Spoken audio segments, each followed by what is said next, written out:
I am not go to school. বাক্যটা শুনে কেমন খটকা লাগছে তাই না? ইংরেজিতে কথা বলতে গিয়ে কিন্তু এই ধরনের ভুল আমরা হামেশাই করে ফেলি। এটা খুবই সাধারণ একটা ভুল, কিন্তু বেশ মজার। তো চলুন আজ দেখে নেওয়া যাক কিভাবে এই ভুলটা আমরা একেবারে ঠিক করে ফেলতে পারি। আচ্ছা, একটা মজার গল্প শোনাই। আমাদের এক বন্ধু পল্টু একবার এক ইন্টারভিউতে গেছে। তো বস তাকে জিজ্ঞেস করলেন, do you know how to drive? পল্টু তো খুব আত্মবিশ্বাসের সাথে উত্তর দিল, no sir, I am not know. এবার ভাবুন তো বসের অবস্থাটা, তিনি তো পুরো আই এম নট নো মানে আমি জানা নই। বেচারা পল্টু তো শুধু বলতে চেয়েছিল আমি জানি না, কিন্তু কি বলতে গিয়ে কি বলে ফেলল। আসলে পল্টুর কিন্তু কোনো দোষ নেই, ওর বলার উদ্দেশ্যটা একদম ঠিক ছিল, কিন্তু গ্রামারটা ও হো হো, ওটা শুনলে যে কোনো ইংরেজিভাষী মানুষ চমকে উঠবে। সত্যি বলতে কি, আমরা অনেকেই তো এই ভুলটা করি। I am not play, she is not cook এরম বলে ফেলি। আর এই ইংরেজি শুনলে কি হবে ভাবুন তো, ব্রিটিশরা হয়তো তাদের চায়ের কাপই ফেলে দেবে। তাহলে প্রশ্ন হলো, সঠিকটা কি, কিভাবে বলবো? ভয় নেই, এই সমস্যার সমাধানের জন্য আমাদের কাছে আছে দুটো সুপারহিরো। এদের নাম হলো ডু নট আর ডাজ নট, মানে আমরা যাদেরকে ভালোবেসে ডাকি ডোন্ট আর ডাজন্ট বলে। এবার দেখুন তো ম্যাজিকটা। এখানে পরিষ্কার দেখা যাচ্ছে ভুল আর ঠিকের মধ্যে তফাৎটা। ওই যে শি ইজ নট কুক, ওটা বদলে গিয়ে কি সুন্দর হয়ে গেল শি ডাজ নট কুক, আর আই এম নট প্লে হয়ে গেল আই ডু নট প্লে। দেখছেন তো আমাদের হিরোরা আসতেই বাক্যগুলো কেমন ঠিকঠাক হয়ে গেল। গ্রামারের বইয়ের ভাষায় এটাকে বলে প্রেজেন্ট ইনডেফিনিট নেগেটিভ।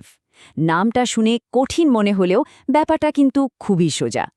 এর একটা ছোট্ট ফর্মুলা আছে, বলতে পারেন একটা সিক্রেট কোড। প্রথমে বসবে সাবজেক্ট, মানে যে কাজটা করছে, তারপর আমাদের হিরো ডু বা ডাজ, তার সাথে নট, আর একদম শেষে মূল ভার্ব বা কাজটা। ব্যাস হয়ে গেল। আচ্ছা, ফর্মুলা তো বোঝা গেল, কিন্তু আসল প্রশ্নটা হলো কখন ডু ব্যবহার করব আর কখন ডাজ। এটাই তো আসল ধাঁধা, তাই না? চলুন এই ধাঁধার সমাধান করি। ব্যাপারটা একদমই সোজা, আমরা এদেরকে দুটো আলাদা টিমে ভাগ করে নেব। এই দেখুন, দুটো টিম তৈরি। প্রথমটা হলো টিম ডু।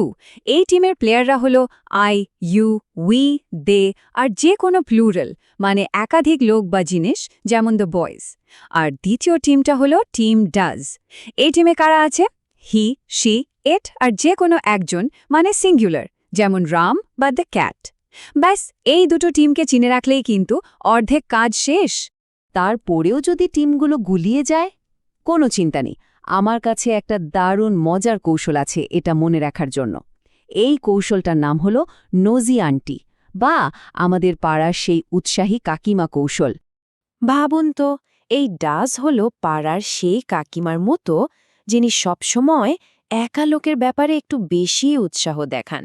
মানে যখনই সাবজেক্ট একা থাকবে, যেমন হি, শি, ইট বা রাম, শ্যাম, যদু, মধু একা একা, তখনই এই ডাজ কাকিমা সেখানে হাজির।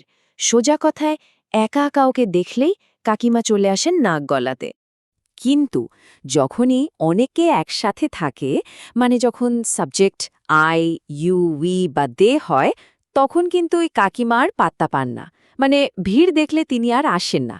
তখন আমরা একদম সিম্পল ডু ব্যবহার করি, কাকিমার কোনো ঝামেলাই নেই। এবার একটা খুব খুব জরুরি কথা, এটা কিন্তু মনে রাখতেই হবে।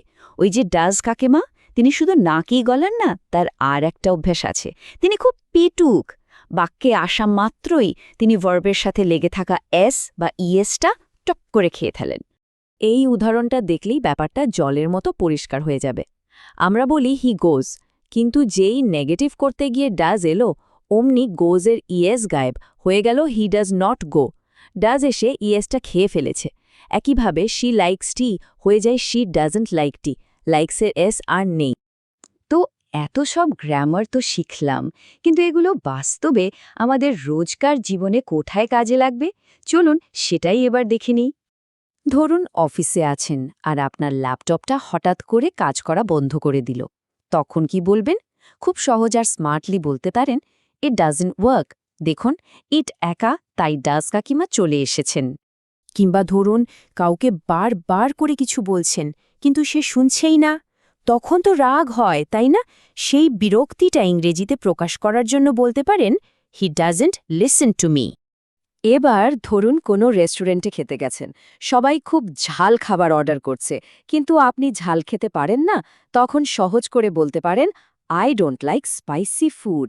এখানে কিন্তু আই আছে, তাই কোনো কাকিমার ঝামেলা নেই, সিম্পলি ডোন্ট।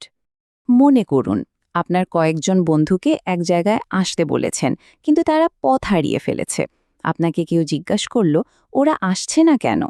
আপনি উত্তরে বলতে পারেন they don't know the address, মানে তারা ঠিকানাটা জানে না।